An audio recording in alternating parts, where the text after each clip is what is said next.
JD Camp 26 here, just do tips and personal hobbies.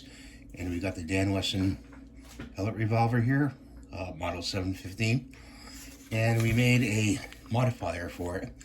And this modifier is to make it be quiet when you take a shot. And it just shoots right through the Gorilla Tape right there. And I put cotton in there. So when you cock it back, I don't know, let's see. Could I see if it's empty? I don't know if it'll go off, but let me see. It's not too loud. So you can make it out of, I think it's 2-inch tubing and Gorilla Tape and cotton. And that's what I did today.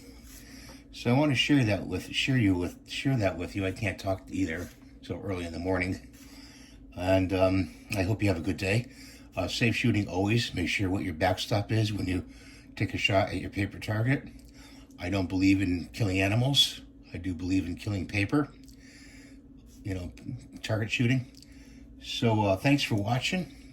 If you have any questions about this, let me know in the comments below. And have a great day.